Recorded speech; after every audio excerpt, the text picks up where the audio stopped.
Good evening and welcome. I'm Ankita Mukherjee, and on Left, Right and Centre tonight, a growing controversy after a group of over 150 veterans of the armed forces sent a letter to the President of India in his capacity as Supreme Commander of the Armed Forces, expressing their concern over the use of the military, including symbols, uniforms and military action, in the election campaign.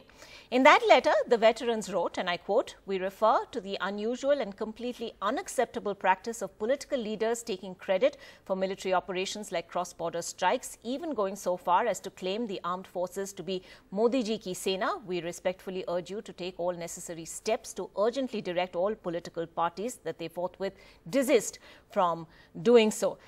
The letter also says that in addition to the President, this communication is copied to the Chief Election Commissioner and for information and action.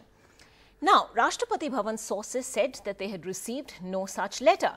And then the controversy deepened when some people whose names are present on that letter said they did not agree to be signatories or agreed only in part to what had been communicated in the letter. They included former Army Chief S.F. Rodriguez and former Air Force Chief N.C. Suri, as well as a former Vice Chief of Army Staff.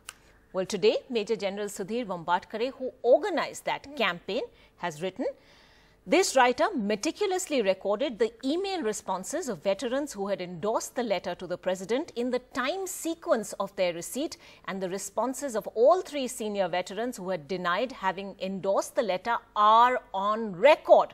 Some of these are already in the public domain. As regards the regrettable comment of this letter being fake news, it is necessary to state that the letter is neither news nor is it fake." I spoke to Major General Sudhir Vambatkare earlier. Thank you very much for speaking with us. What does this mail trail that you have talked about from the two former armed forces chiefs and the former vice chief of the army indicate? One of them, at least, Air Chief Marshal Nirmal Suri, has told NDTV that while he was in agreement with the fact that armed forces should not be politicized, he certainly wasn't in agreement with any final draft of the letter that was sent, simply because he didn't see it. How do you respond to that? You see, I have the greatest respect for Air Chief Marshal Nirmal Suri, and I have no doubt that he has got his own reasons for saying that he has not seen the letter which was sent to the President, which he was to endorse. But the fact is that on the mail, he has actually endorsed the letter because it is there connected in the mail. The letter to the President is connected. And can you tell us, in fact, exactly what he says in that email trail that you have? And if you can read that out for us. Oh, I'm sorry, I don't have it in front of me, but if I recall right, he has said, at the end, he says, "I endorse this," and I am endorsing it in the context of what he has said earlier. All right, we have that highlighted letter also with us, but at the same time, why do you believe, Major General Vambatkare, that at least two armed forces chiefs of the Army and the Air Force have spoken out now in retrospect, and a third veteran of the armed forces as well? Why are they distancing themselves from this letter now? I really cannot say why they are distancing themselves. They must be having their own reasons, and I respect their reasons and for doing whatever they are doing. The fact remains that I have recorded the consent of all the people, all the veterans to whom I sent the mails. I have recorded them in time sequence, and I have told them also that it has been recorded and sent it to them. But you're saying Air Chief Marshal Suri was in fact shown the final draft of the letter as well? Well, he would have seen it in the whole mail, because it was all there in the mail together with other people's, other veterans' emails. It was not sent to him alone. But there is the other problem that Rashtrapati Bhavan now says that they have not received any such letter. How did you communicate the letter with Rashtrapati Bhavan? The letter was sent by email to 3 addresses in Rashtrapati Bhavan. If I recall right, one of them is President of India at rb.nic.in. And I do not know how they have not received it. That's not clear to me at all.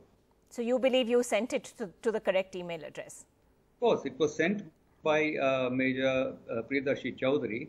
I did not send it. He sent it, and it would have reached. And how do you respond to how this has played out over the last 2 days? Do you believe that, the naysayers, as it were, the people who feel that, they didn't want to be signatories, but their names were used anyway, they have somehow diluted the message that you and other armed forces veterans were hoping to send out? Not really. I don't think the dissent of 3 senior officers has diluted the message. Actually, the message is very clear, and those who have signed it in the best interest of what they think is retaining the secular character of the Indian Armed Forces.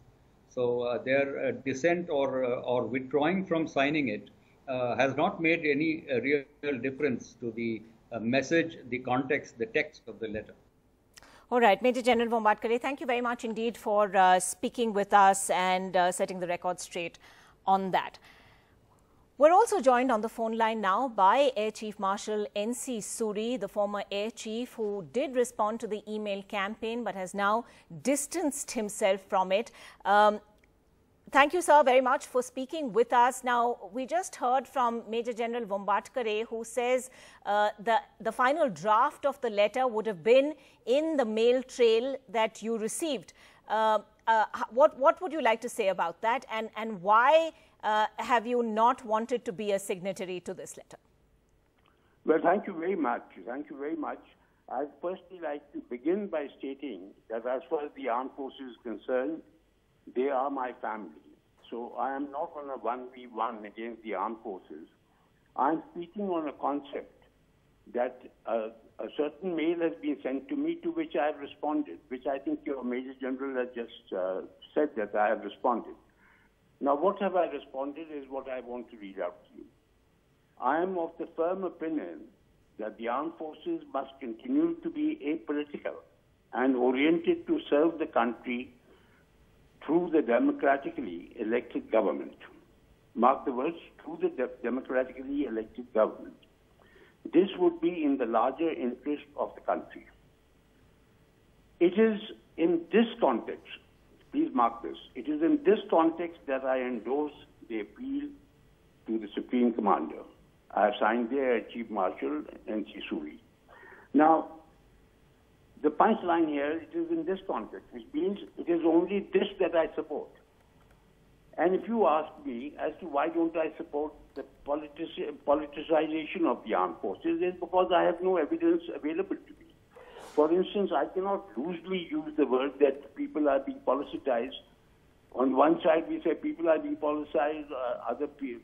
In the recent history of our political thing, if you go through how many people from the armed forces background have joined the political parties, they haven't joined because there is a photograph shown somewhere or something else, or somebody has told that look, you come and join my party. They have joined willfully because they believe from the armed forces that we are the only section of the society that knows the true meaning of democracy, that knows the true meaning of freedom of speech, and knows the true meaning of secularism, because we practice it at all times. So please understand that my statement clearly indicates that it is in this context that the armed forces must continue to be apolitical and serve through the democratically elected government, and that this is in the larger interest of the country. And that's all I endorse. I do not endorse anything other than that, because I do not know. Nobody has come to me and told me that, look, I'm being called by certain political parties. They're asking me to join them, or for that matter, that they want me to take their agenda forward, or to motivate others to join them. Or fair enough, Air Chief Marshal. Pardon me for interrupting. So that people vote for them. Fair enough. That, I can't arbitrarily just turn around and say politicization. Fair enough, Air Chief Marshal Suri, but may I just ask you on the specific point that the letter brings out about referring to Uttar Pradesh Chief Minister Adityanath's comment, which talked about Modi ji ki Sena. I think that was something that a lot of people, including veterans of the armed forces, found objectionable. What is your personal view on this? All right. Now, first, I was retired from the highest position of the Air Force, which is the Chief of Air Staff, by rank as Air Chief Marshal. I'm 85 years old, and soon I'll jump into my 86th year. I cannot make an irrational statement. What does Sena mean? Sena means those people who support you. Now, in this context, firstly, all the BJP members support the Prime Minister or whatever, Modi ki Sena. The people who voted for him in 2014 are Modi ki Sena. And in fact, the fact that he has come into power as a Prime Minister, he's a Chief Executive. And therefore, anyone who is an Indian has to acknowledge him as the Prime Minister and the Chief Executive. And therefore, all of us are his Sena. And no, armed forces is no exception to it. This is one way of looking at it. But I cannot turn around and say that because he said Sena, it means army in isolation. You see, these are the contradictions that are coming in my mind. And right. Before I put my pen to paper or I say something, yes, I have to be very, very clear because I have retired from a responsible position. All right. Also, I want to reiterate that, look, there is some kind of misunderstanding. Either my statement has not been read in its full in its entirety, and misapprehension is coming that okay. I have just read I endorse the appeal. All right. I've said it is in this context and specific okay. to those items. All right, let's take this right across to our panelists tonight. Air Vice Marshal Kapil Kak is with us. Adil Singh Boparai joining us from the Congress, and Dr. Geeta Bhatt, political analyst and someone who is also going to give us the right-wing and RSS specifically perspective on the show, is with us as well. But Air Vice Marshal Kapil Kak, let me begin with you. Very senior veterans denying that they endorsed the letter to the President. But Major General Vambadkar has shared that email trail, which we have also been showing continuously on our screens. We heard General S.F. Rodriguez right in that, well, we saw that email where he says, I endorsed that appeal to the Supreme Commander. But just yesterday, his very words were, always put India first, but don't know who these people are. This is a classic manifestation of fake news. So what are we to take away from this? Why do you think those who are now saying they did not endorse the letter, why are they saying this? Antika, I'd like to express my great respect for both the gentlemen whose names you have taken. Chief Marshal Suri has just now explained unambiguously what his stance is. And so I don't think we need to make any value judgments on what he says. He has a view, I respect it, and I'm sure he'll respect my view too. And that's why I am a signatory to this letter, or I have endorsed it. As to the point you made about General Rodriguez, obviously screenshots are available in the media where he has endorsed it. And he has not endorsed it like Chief Marshal Suri, who has put a few lines and then said, in this context. In this context, he defines as the few lines he has put. Those are the lines he has endorsed. Again, it's unambiguous. So I'd reserve my comments, but the bigger issue, and I think unfortunately the media has also moved in the direction that the focus is now on three gentlemen who have not endorsed the letter which is in the public domain. What about the 153 people? What about the issues that they are raising? Is their comment on this positive or negative on the part of the media? The third person that you have talked to, incidentally, has gone on record. This again is available in the public domain, and I am talking about Lieutenant General Milan Naidu, who has said, I endorse this entire text of the letter from the beginning. I do not know what are the interests of the media to make me include in the category of people who have not endorsed it. This again is available with the Major General who just came on the screen. You could check with him. So it's only 2 people who have opposed it. That's my point. 3 other quick ones, and I would not waste your time. One is that we forget the difference between government and party. I agree entirely with Air Chief Marshal Suri that people have elected a government. There is a Prime Minister. Prime Minister takes the risks of national security, and he takes the accolades if there are successes in the initiatives he makes, or accepts the brickbats, like had to be done by Jawaharlal Nehru in 1962. Second is party.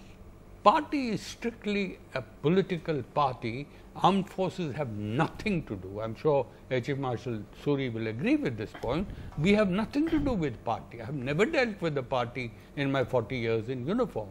So why are the armed forces being brought into party campaigning by way of symbols, by way of pictures, by way of uniforms, and use of words like Modi ji ki Sena? I repel completely. It's a repulsive thought that our armed forces are Modi ji's armed forces. They are the Prime Ministers, yes, but they are not Modi ji's Sena in terms of the party president or in his capacity as a high functionary of the party. He is not the head of the party. My third point, and this is where I will conclude, is these are dark times for India. India is going through a huge set of convulsions in terms of moving away from fundamentals of the Constitution and the democratic practice of accepting dialogue, dissent, debate in a very civilized manner. Political debate in the elections today is coarse, it's uncivilized. Yes. I have never seen in so many elections from the time I was a 20-year-old and got commissioned in the Air Force. Right. I have never seen this kind of a debate. We have to put end to this kind of a debate. We have to put end to the efforts to leverage the armed forces for political and electoral gains. All right, this all right. I think you've made your point very clearly, and I'd like to hear from the others on this as well. Specifically on the point, Geeta Bhatt, that Air Vice Marshal Kapil Kak makes, that we now need to make, or we always needed to make that distinction between government and party. It's not about the Prime Minister as the democratically elected head of the government, and indeed the armed forces serve at his pleasure, as it were. But when it is the party which is now seeking re-election, chooses to use the armed forces, and indeed nowhere has the armed forces veterans restricted this to the BJP alone. They have said political parties, and they may in fact be referring to other parties also. So why then this dismissal of this as fake news, seizing upon the fact that 2 veterans out of the 156 or 57 on the letter have said that they don't fully endorse what is being said? Why is so much being made of this controversy?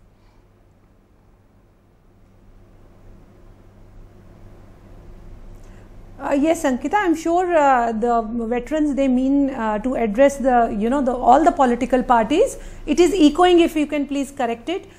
For example, we also saw that Urmila Matondkar, she has been moving around the city of Mumbai with Wing Commander Abhinandan's big photograph over her, car, in moving in that caravan. So I'm sure that this has been addressed to all the political parties, and of course the the armed forces, any armed forces, they are a part of the state machinery, and hence the government's will, whatever the government or the top leadership decides, that is what the army does, because they are apolitical and they are just there to serve the present government, irrespective of the political party, which is there in power. Of course, one other example is I am coming to that. If you can just give me, I'll just put in across 3 points, very quick 3 points. When the soldiers of USA, they went to the Middle East or to Afghanistan, no one ever accused or blamed the the US soldiers. It was always the leadership, whether it was George Bush or Obama or whosoever. So, as Air Chief Marshal also said, either you get the brickbats or the accolades. It is the leadership who gets it. Now, second is that if any political party or organization, if they take pride, you know, in their armed forces, and if they go out to the people and they want to talk about their valor, there is nothing wrong in that. However, I think the whole discourse has actually started because we saw that there is a division within the political parties as far as the role of armed forces has been post Pulwama when the Balakot strike took place. It could have been this way also, that the opposition parties could have actually gone to the people and said that yes, we would be also be giving the same kind of a governance, and you know, if our sovereignty is attacked, this what happened in Balakot, we will also do the same. However, they did not do so. Secondly, you know, this letter which has been written by the veterans issued an advisory on. Would you say that that was appropriate? Yes, you see, irrespective of the political parties, whosoever is, you know, if it is important that it needn't be politicized. However, this letter which has been written by the veterans is being used by the opposition parties and as a political tool. Like we have seen how Congress has been using it as well as other political opposition parties. So the very purpose of the writing this has already been defeated. Geeta Bhatt, let him respond. Let him respond. The letter itself may not have been politically motivated, but opposition parties are now using it as a political tool. That too, when they themselves have appropriated military symbols or military men, particularly the example that she gives of your party's candidate also campaigning with a picture of Wing Commander Abhinandan. How would you respond to all of this? Well, firstly, Ankita-ji, I think the Congress party welcomes the condemnation of the veterans as far as politicization of our forces is concerned. I think it's condemnable, and there's been egregious politicization and an attempt to appropriate the valor of our forces. Now, I think here we're missing the woods for the trees. Notwithstanding whether 2 have signed or 2 have not signed, or whether 40 have signed or 50 have not signed, there is documentary evidence, but I don't want to get into that. The issue here is, let's get into the meat of the matter here. There is politicization, and this is not the Congress saying. The Election Commission of India has indicted a sitting chief minister. So the convoluted response given by the Air Marshal earlier, Air Marshal Suri, about, you know, giving an explanation and trying to justify it, the Election Commission of India does not agree with Yogi Adityanath, and they have categorically said that this is a violation of their circular and the moral code of conduct. But it doesn't end there. The Prime Minister of this country, the highest office of this country, is addressing rallies with the photos of our martyrs from Pulwama. He is making a pitch, an electoral pitch to first-time voters, and saying vote for those who carried out the Balakot strike. I think is condemnable. But, you know, having said this, I think we are dealing with 3 sets of people who have complete disdain for democratic tradition and the rule of law. This is Narendra Modi, Amit Shah, and Adityanath. We can continue to debate this till the cows come home. They have no respect. They can stoop to any level. Ultimately, I think the entire country has to speak in unison. The Indian army belongs to every citizen. It does not belong to the Congress. It does not belong to the BJP. It belongs to each one of us. I think this is what is important. Those soldiers, those air marshals, those pilots who carried out the Balakot strike are our pride. And let me point out to Ms. Bhatt, please stop politicizing it. The Congress party was in power in 1971. We don't say that it was the Congress party which divided Pakistan. We say it was the Indian army. It's a moment of national pride. Please stop politicizing it. You are trying to divert attention from the core issues. You see Mr. Modi's speech. He is obsessed with Pakistan. He appears to be a publicist for Pakistan. His speeches start with Pakistan and they end with Pakistan. There is nothing apart from Pakistan. I think it's time that he should respond to his report card. What has he done in the past 5 years? He carried out demonetization. Do you hear a single word of demonetization? He carried out the Gabbar Singh tax. Does he utter a single word about that? So this is nothing but diversion. Very central to this election, and we keep hearing references to it. Very quickly, Air Vice Marshal Kapil Kark, last words to you, and literally 10 seconds, I'm completely out of time. You know, if there is a message that you would like to send out to the political establishment as a member of, a veteran of the armed forces, what would that be? In one sentence, please. In one sentence, just lay off. As far as the armed forces are concerned, lay off. I'm talking about the political parties. When they elect a prime minister or a next government, the armed forces serving as well as retired have the greatest respect for the serving. I like the point he made, and please make a note of that point. It is a Prime Minister in his political capacity, who is now also, along with whosoever are his colleagues, I wouldn't like to name them, politicizing national security. Okay. Now, for electoral purposes, this has not been done. Yeah, all right. I'll have to leave it at opinion. that. I'm very sorry to have to wrap this up. I'm completely out of time. But those words from Air Vice Marshal Kapil Kark, in 2 words, lay off. We leave it at that. Thank you for watching Left, Right and Centre.